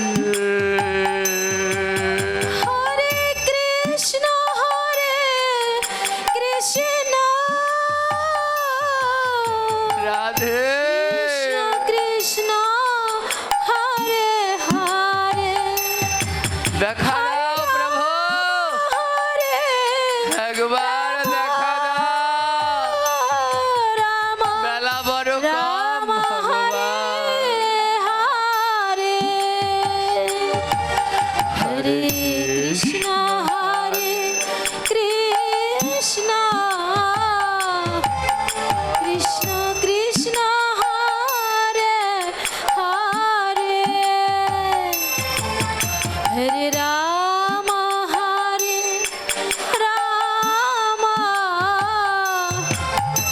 রাম রাম হরে হরে ওরে আয় রে ভক্ত ভরস করে, আবার নয়ন আছে নাই রে বারে। হরি আয় রে ভক্ত পরশ করি। ও ভক্ত, আমার দুটি নয়ন আছে নয়ন আছে, কিন্তু জল ঝরে না। নাই রে বারি। ওরে আয় রে ভক্ত পরশ করে, হরি বল আমার নয়ন আছে নাই রে বারে। হরি আয় রে ভক্ত পরশ করি, আমার নয়ন আছে নাই রে বারি। আমি এই ভক্ত আর কোথায় পাবো? আমি এই ভক্ত আর কোথায় পাবো? আমি কাকে ধরে প্রাণ জুড়াবো? আমি কাকে ধরে প্রাণ জুড়াবো? 3 দিন ধরে এই আঙিনায় আনন্দের হাট বসেছিল গো, আর অল্প কিছু সময় পর এই আনন্দের হাট ভেঙে যাবে। এমন মধুর সঙ্গ আর কালকে পাবো না। হে ভক্তগণ, এই দুর্লভ মানব জীবনের কোনো গ্যারান্টি নেই, তাই যত পারেন এই কৃষ্ণ ভক্তের চরণ ধুলা মেখে নিন। যত পারেন এই ভক্তের সাথে প্রেমালিঙ্গন করে নিন। বল হয়তো আজই হতে পারে আমার জীবনের শেষ সাধু সঙ্গ। আমার আনন্দের হাত ভেঙে গেল,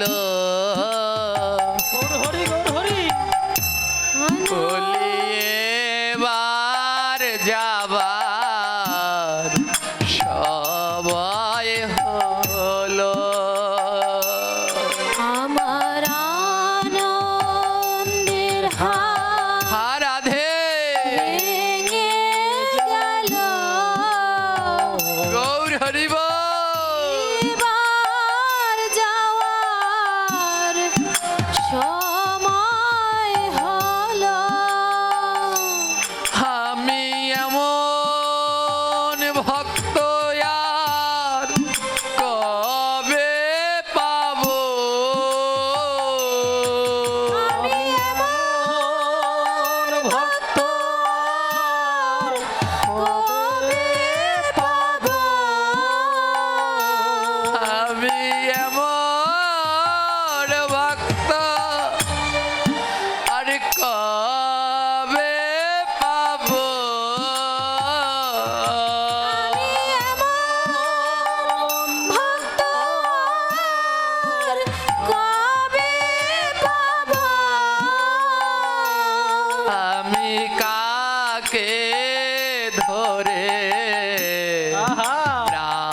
জুড়াবো।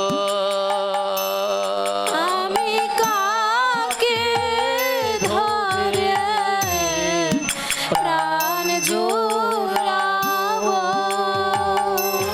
তোরা একবার আমার বুকে আয় রে, আমার বেলা দে ফুরাইয়া যায় রে। তোরা একবার আমার বুকে আয় রে, রাধে বেলা বুঝি যায় ফুরায়ে। আমার বুকের মাঝে অনেক জ্বালা, আমার বুকের মাঝে অনেক জ্বালা। ও যে কারো কাছে যায় না বলা। ওরে কারো কাছে যায় না বলা। জানো ভক্ত, আমার বুকের মাঝে অনেক জ্বালা আছে, কিন্তু বলার কোনো লোক নেই। ও তোমার অনেক জ্বালা, শুনে নাও, যদি শরীরের ভিতরে অনেক জ্বালা থাকে তাহলে গায়ে চন্দন বেটে লাগাও, দেখবে জ্বালাগুলো দূর হবে। বলে চন্দনে যদি না যায় তাহলে চন্দনের সাথে একটু কর্পূর দিয়ে দিও, তাহলে বড় শীতল হবে, জ্বালা দূর হবে। বলে যদি তাতেও না যায় তাহলে ওই চন্দন কর্পূরের সাথে একটু অগরু দিয়ে দিও, দেখবে জ্বালাগুলো দূর হবে। বলে তাতেও যদি না যায় তাহলে চন্দন কর্পূর অগরু মেখে জ্যোৎস্না রাতে নদী বা সমুদ্রের ঠান্ডা তীরে গিয়ে দাঁড়িয়েও, ওই ঠান্ডা হাওয়ায় তোমার সব জ্বালা দূর হবে। বলে তাতেও যদি না যায়, বলে তাতেও যদি না যায় তাহলে এক কৃষ্ণ ভক্তের কাছে গিয়েও, এক কৃষ্ণ ভক্তের কাছে যে তাকে বুকের মাঝে জড়িয়ে ধরো,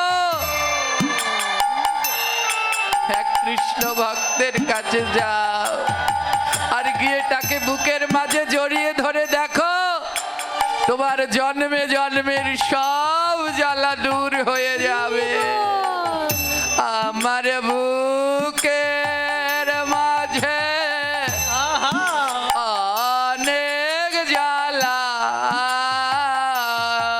আমার বুকের মাঝে অনেক জ্বালা।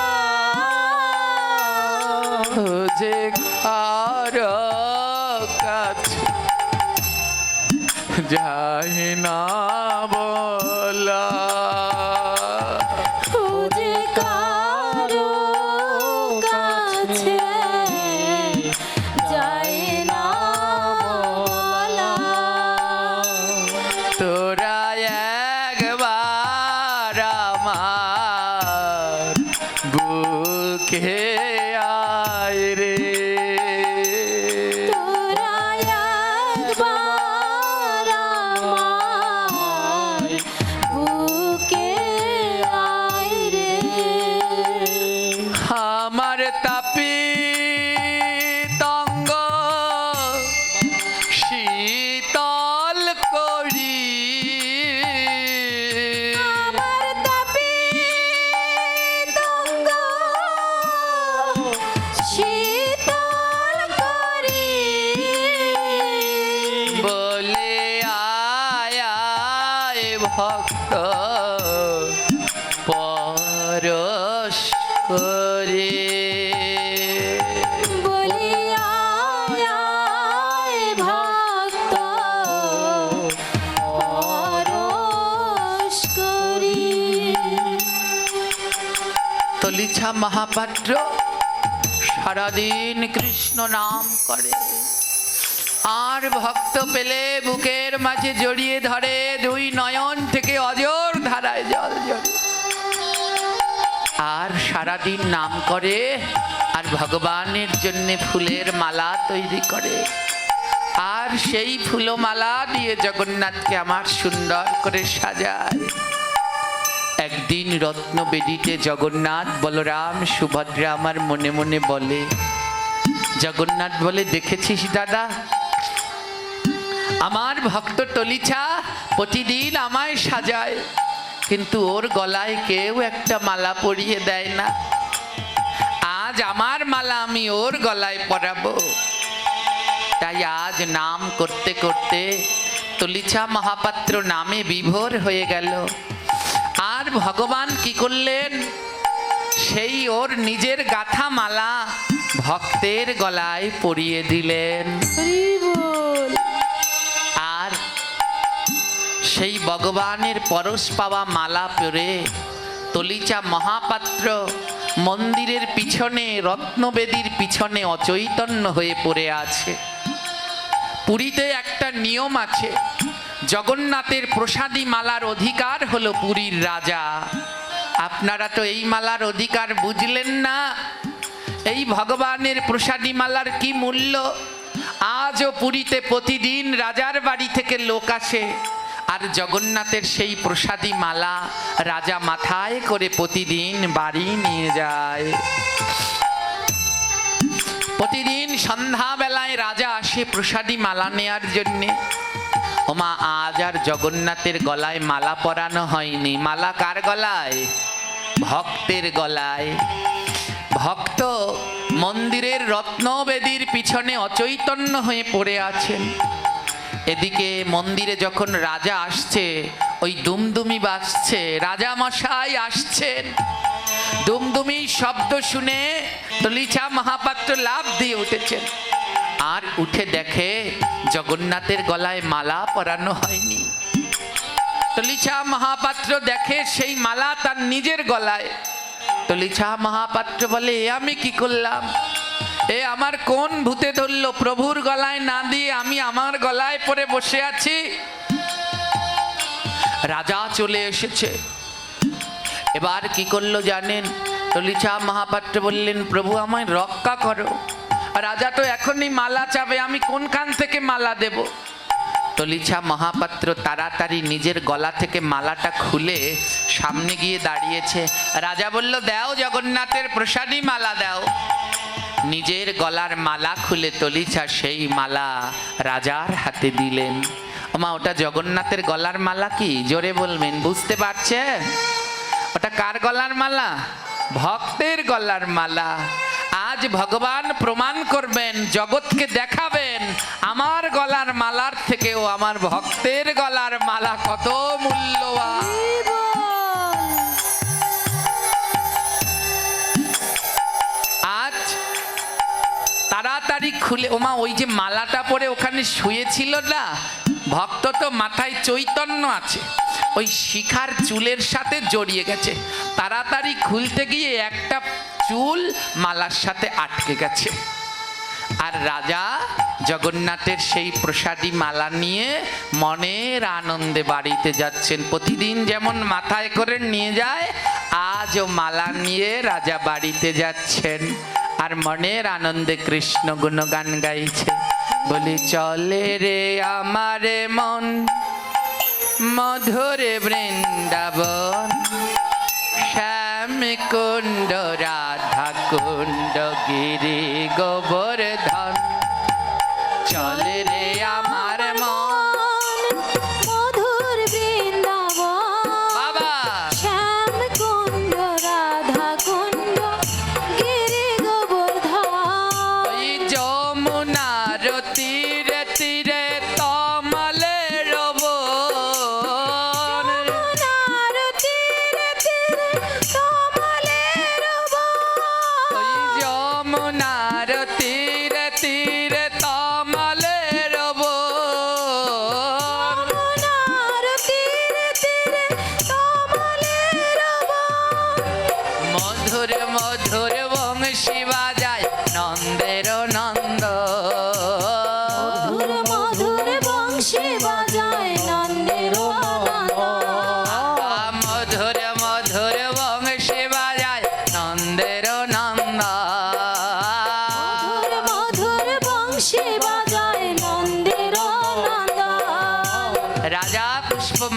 নিয়ে রাজপ্রাসাদে ফিরে গেলেন। এবার ওই মালার ঘ্রাণ নিতে হয়, সবার মাথায় ঠেকাতে হয়। রাজা তার স্ত্রী পুত্র সবার মাথায় ঠেকালেন, ঘ্রাণ নিলেন। রাজা যখন নিজে ঘ্রাণ নিতে গেলেন আর গিয়ে দেখে মালার সাথে একটা চুল পেঁচানো।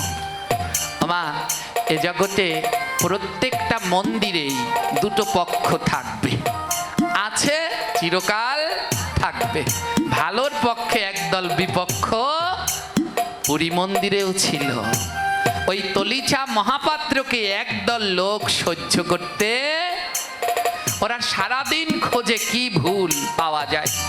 ওই বিপক্ষের লোক সংবাদ পেয়ে গেছে যে ওটা জগন্নাথের গলার মালা না, ওর গলার মালা। তাই ওরা দৌড়াতে দৌড়াতে রাজার কাছে গেছে। সব মন্দিরেই থাকবে। এই যে এখানে ভোগ চালু হলো, যারা যারা আছেন সবাই সাবধান থাকবেন। জটিলা কুটিলা কিন্তু আশেপাশে ঘুন ঘুন করছে, যেন কিছুতেই আর বন্ধ না হয়। নিত্যদিন যেন আমার গোবিন্দের ভোগ হয়। সজাগ দৃষ্টি রাখতে হবে, কারণ সাধু সেজে কিছু দুষ্টু লোক ঘুর ঘুর করছে। ওরা চিরকালই চেয়েছে ভগবানের সেবা যেন না।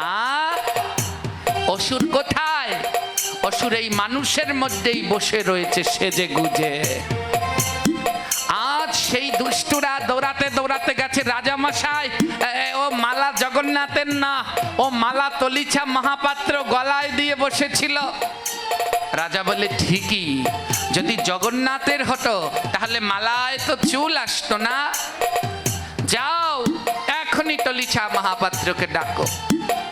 রাত হয়ে গেছে, 10টা 11টা বেজে গেছে। তলিছা মহাপাত্রকে ধরে এনেছে, আর তলিছা মহাপাত্র ভয়ে থরথর করে কাঁপছে।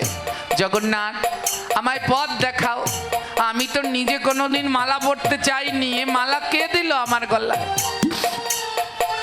রাজার কাছে নিয়ে এসেছে। রাজা বলছে, তলিছা মহাপাত্র, সত্যি করে বলো এই মালা কোথা থেকে এলো? তলিছা বলে, এ জগন্নাথের মালা। মিথ্যে বলল মা, কিন্তু মিথ্যে বলতে চায় না। তলিছা মহাপাত্র বলে, আমি তো মিথ্যে বলি না, কিন্তু কেন বলছি? এক পাশে দাঁড়িয়ে জগন্নাথ বলছে, ওটা তুমি বলছো না, ওটা আমি তোমাকে দিয়ে বলাচ্ছি।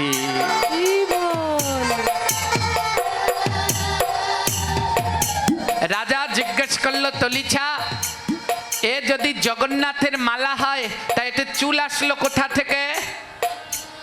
তলিছা মহাপাত্র কি বলবে কিছু ভেবে পাচ্ছেন না। জগন্নাথ ওকে দিয়ে বলাচ্ছে, রাজামশাই, আমাদের জগন্নাথের মাথায় চুল জ্বালিয়েছে। ওমা, এ জগতে সব ঠাকুরের মাথায় চুল আছে, শুধু একজনের মাথায় চুল নাই। নাম কি তার? জগন্নাথ ঠাকুর। তো চুল আছে মাথায়। রাজা বলে, মিথ্যের জায়গা পাও না, জগন্নাথের মাথায় চুল হয়। তলিছা মহাপাত্র বলে, রাজামশাই আজ সকালে জ্বালিয়েছে। একটা মিথ্যে কথা বলে আবার কেঁপে উঠে, আমি তো এগুলো বলছি না, আমার থেকে কে বলাচ্ছে এগুলো? রাজা বলে, বেশ, তার চুল যখন উঠলো, তার চুল কেমন? চুল উঠলে তো প্রথমে কালো হয়, কিন্তু এই চুলটা তো পাকা। ওটা তো তলিছা মহাপাত্রের মাথার চুল। তলিছা মহাপাত্র ভয়ে ভয়ে বলছে, রাজামশাই, সকালে কালো ছিল, সন্ধ্যায় সাদা হয়ে গেছে। রাজা বলছে, তলিছা, তুমি মহা মিথ্যে কথা বলেছ, কিন্তু যেহেতু তুমি সাধু তাই আমি তোমায় সময় দিলাম।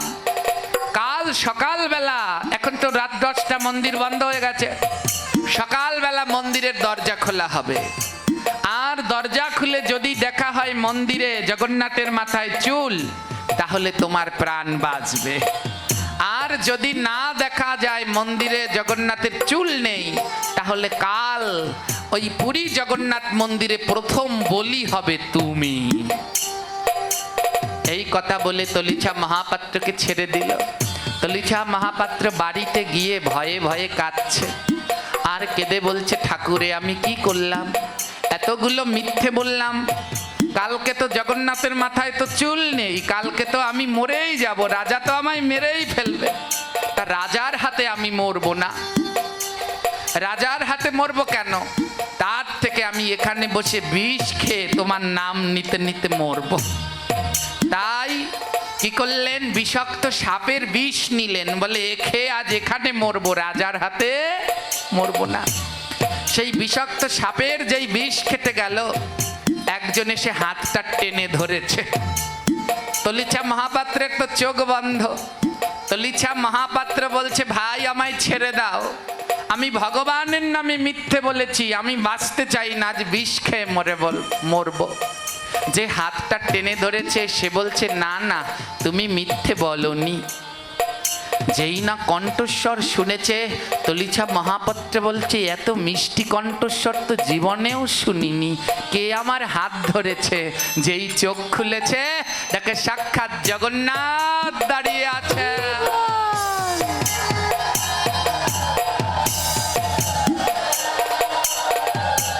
জগন্নাথ বললেন, তলিছা তুমি মিথ্যা বলনি, আমি তোমাকে দিয়ে বলিয়েছি, তোমার কোনো ভয় নাই, তুমি সারাদিন যেমন নাম করো, নাম করতে থাকো, কাল সকালে তোমার কিছুই হবে না, তুমি তোমার কাজ নাম করে যাও।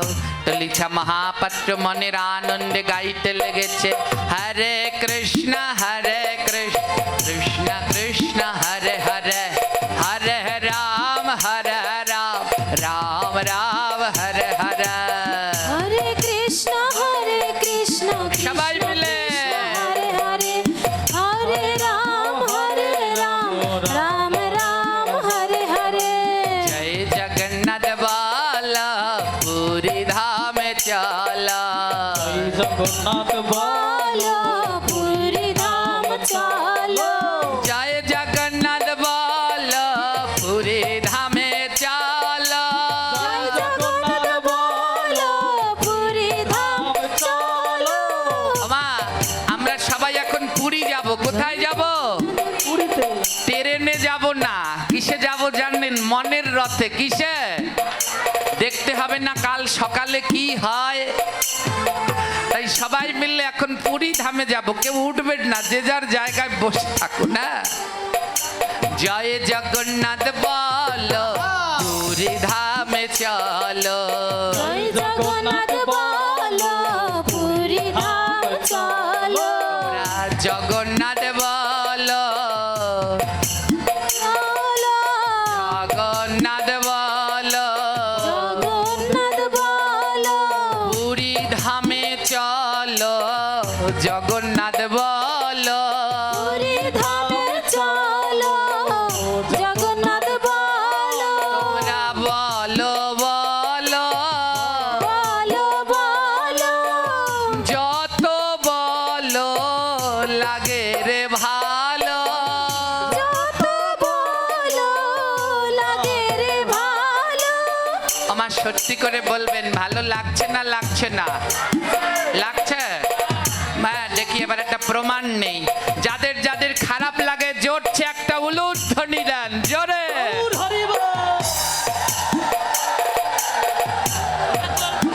কেমন দেখো যে ওমা, আমি বলেছি কি যাদের যাদের খারাপ লাগছে জোরছে একটা উলুধ্বনি দেন। খারাপ লাগছে, মায়ের খারাপ লাগছে, তাহলে তো জোরেই উলুধ্বনি দিলেন। ভালোই করেছেন। একে বলে নামে বিভোর। কি বলে? বলে ভালো জয় খারাপও। এবার সত্যিকারের যারা ভালো লাগছে এবার প্রেম সে একটা উলুধ্বনি দেয়। জয় জগন্নাথ বলো লীলা চলে চলো। জয় জগন্নাথ বলো, জয় জগন্নাথ বলো।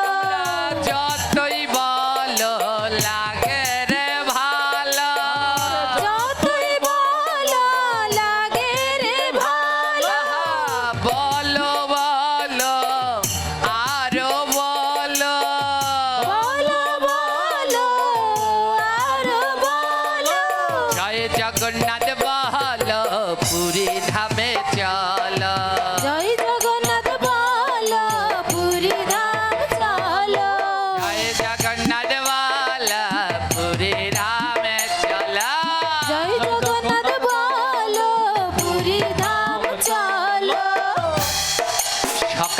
গেছে, কি হয়ে গেছে?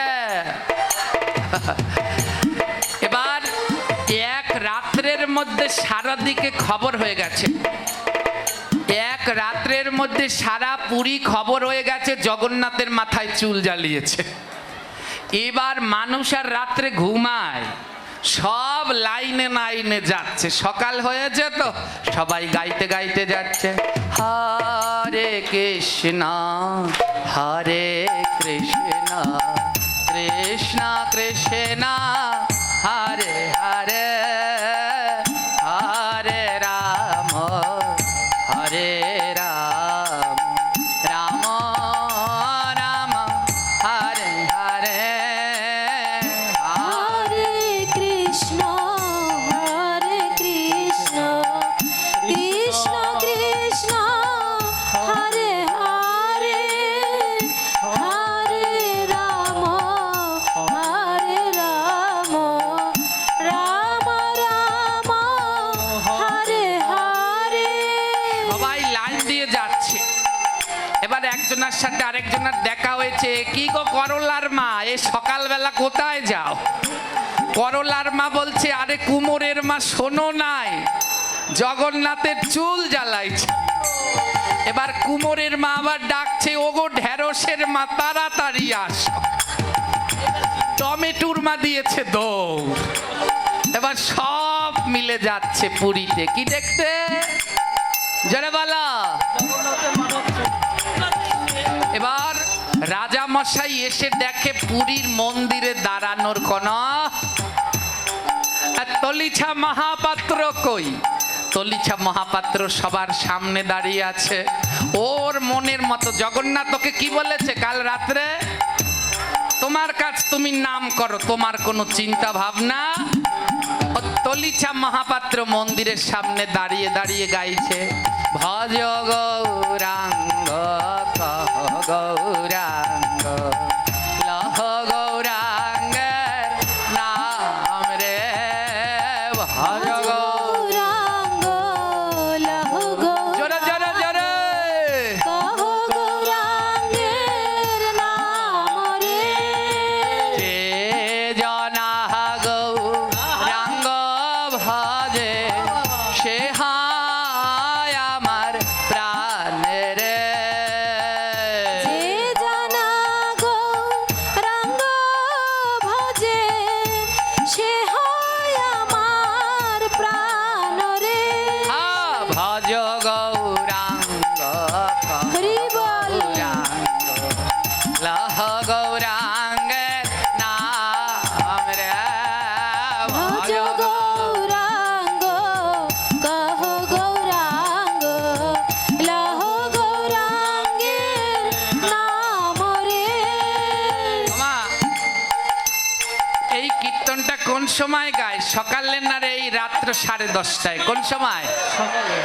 এবার অনেকে মনে মনে বলছে, এই পাগলডারে পাইছে কই লক্ষ্মী রানী? হ্যাঁ, সকালবেলার গান এই রাত্রবেলায় শুরু করে দিয়েছে। আমা এটা আদৌ সকালের গান না, এটা কোন সময় গায়? বলে যে ঘুমানো জীবকে জাগানোর জন্য গায়। কোন সময়?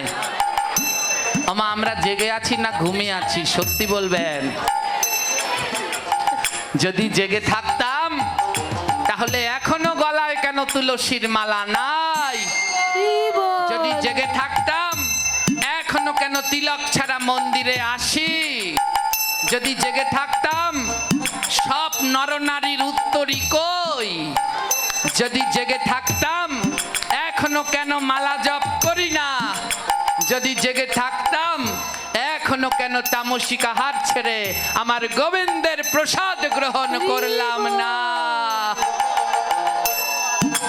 আমরা ঘুমিয়ে আছি, তাই জাগো। প্রভাত কালে হা গৌর বলে যে ডাকে একবার রে, প্রভাত কালে হাগর বলে যে ডাকে একবার রে। প্রভাত কালে দুবাহু তোলে যে ডাকে একবার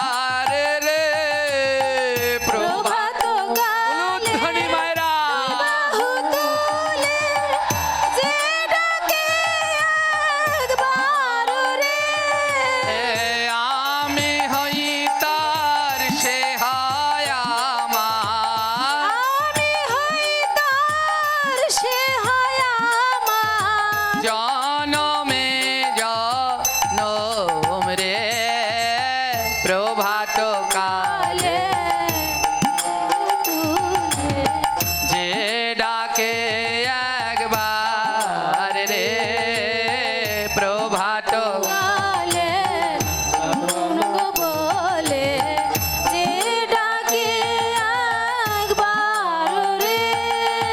এই থামো, এই তো লিছা মহাপাত্র, তোমার তো গান লাগবে না। কোথায় পূজারি, কোথায় মন্দিরের দরজা খোলো। সবাই চুপ, কোনো কথা নেই। সবাই দেখবে জগন্নাথের নাকি চুল গজিয়েছে। আপনারাও সবাই একেবারে চুপ, আর তোমরাও চুপ। হ্যাঁ, ঠিক এমন নিস্তব্ধ হয়ে গেছে। মন্দিরের দরজা খোলা হলো। যেই জগন্নাথের গায়ের পর্দাটা ওঠানো হলো, সবাই দেখলো জগন্নাথের লম্বা লম্বা চুল হয়েছে।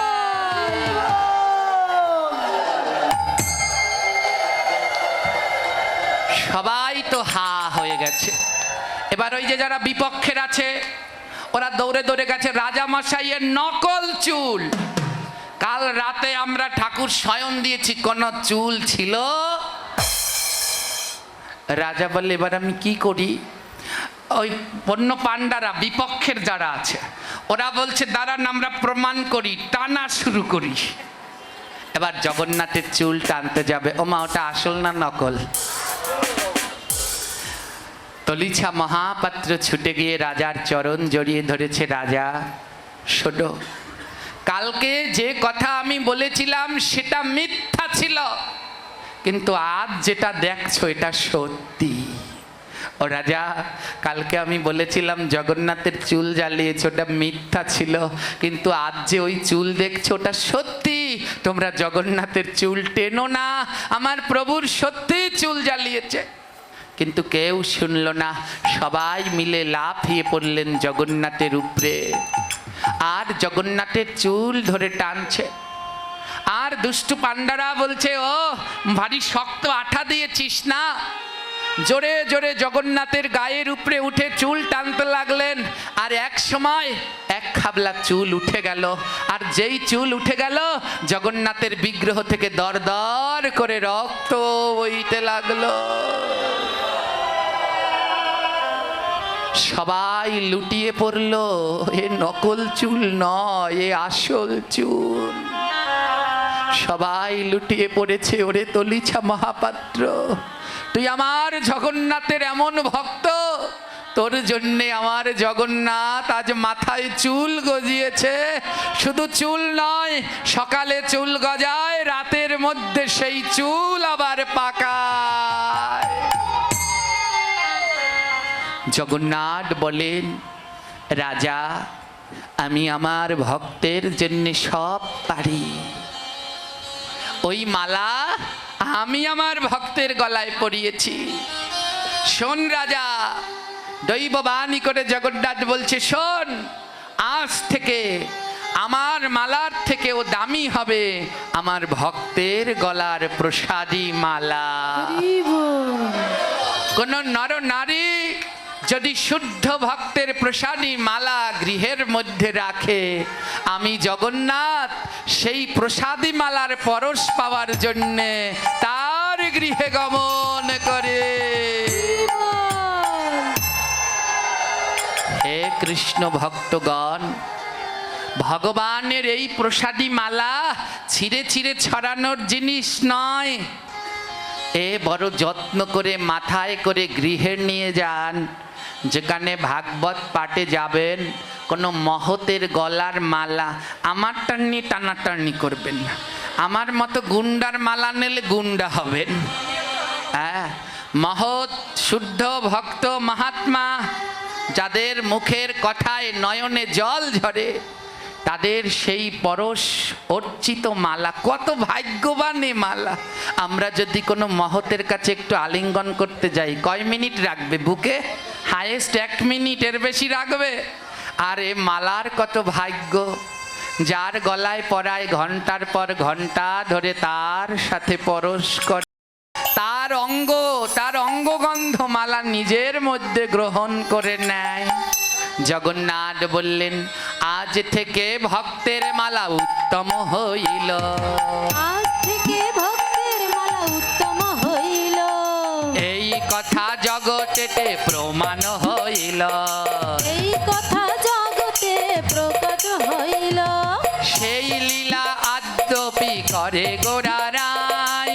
সেই লীলায় তো কি করে গোরা নাই। ভাগ্যবান যারা তারা দেখতে পায়। ভাগ্যবান যারা তারা দেখতে পায়। আজও পুরীর জগন্নাথে একদিনের জন্যে, যেই দিনে সেই তলিছা মহাপাত্রর মালা খুলে নেওয়া হয়েছিল, আজও সেই তিথিতে জগন্নাথের মাথায় বিন্দু বিন্দু চুল দর্শন হরি করা যায়। আজও হয়। এই হলো আমার জগন্নাথ, আর এই হলো প্রসাদী মালা। আর ছিড়বে মালা, ছিড়বে যত্ন করে গৃহের মধ্যে যতনে রেখে দেবে। আর খুব ধ্যান দিন, তুলসী এবং ফুল একসাথে রাখা যায়। তুলসীর সাথে যা রাখে তা প্রসাদ হয়ে যায়। হ্যাঁ, ওই যে কালকে আমি রেগে গেছি, আমার একটা খুব খারাপ স্বভাব, আমার চণ্ডালের মতো রাগ। তাই এই রাগ কমবে যদি আপনারা সবাই মিলে একটা করে জুতো দিয়ে বাড়ি দেন। তাই যাওয়ার সময় একটা করে জুতো দিয়ে আমায় দিয়ে যাবেন। এই কয়জনার জুতোর বাড়ি খেলে যদি এই চণ্ডালপানা কমে। এই অসুর, এ দেহটা শুদ্ধ অসুর, কোনো কাজে লাগলো না। একটু পর পরেই শুধু রাগ হয়ে যায়। কি করব বলুন, জাতের ধারা বেগুন চারা। রক্তের যদি থাকে, মা বাপের যদি থাকে, তা ছেলে কোথায় যায়? বুঝলে বুঝ পাতা, না বুঝলে তেজপাতা। তাই এমন তো আমার দোষ না। এবারে কি হলো, তো এই মালা এমন ছিঁড়ে ফেলা যাবে না। এইভাবে জগতে ভগবানের প্রমাণ করলেন যে আমার ভক্তের থেকেও তার গলার সেই প্রসাদী মালা বড় মূল্যবান। তাই ছিঁড়ে ফেলবেন না। আর ফুল আর তুলসী একসাথে রাখবেন না। সব বাড়িতে গেলাম, ফুল আর তুলসী একই ডালায়, মহাপাপ। তুলসী আলাদা ডালায়, ফুল আলাদা ডালায়। ছোঁয়া লাগলো তো প্রসাদ হলো। আর ওই ফুল যদি কারো গায়ে পায়ে লাগে তাহলে সে গেল নরকে। ঠিক আছে? তাই পুষ্প আলাদা, তুলসী আলাদা। কালকে ওখানে ওই ফুল ছিটাচ্ছিল, অনেকগুলো তুলসী পাতা ছিল, যার জন্য সব থেকে বেশি রেগে গেছিলাম। এমন আর কোনোদিন করবেন না। আর আমাকে সবাই মিলে ক্ষমা করে দিন। আর সবার আগে ক্ষমা করে দাও আমার বাবা রঞ্জন, করো জোরে আমি ক্ষমা চাইছি। তো আমি এই রকম ভুল দেখলে আর সহ্য করতে পারি না। তাই সবার কাছে আমি করজোরে ক্ষমা চাচ্ছি। তাই জগতে প্রমাণ হলো ভগবানের প্রসাদী মালা সর্বশ্রেষ্ঠ। তাই এইখানেতে ভক্তের মিলন হইল। এইখানেতে ভক্তের মিলন হইল। মদন ভরিয়া সবাই হরি হরি বল। মদন ভরিয়া সবাই হরি হরি বলো। তাই যদি থাকে লেখা আবার হবে দেখা।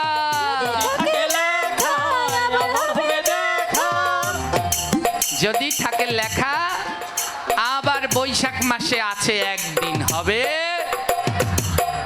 কিন্তু ভোগ বন্ধ যেন হয় না। ভোগ বন্ধ যেন হয় না।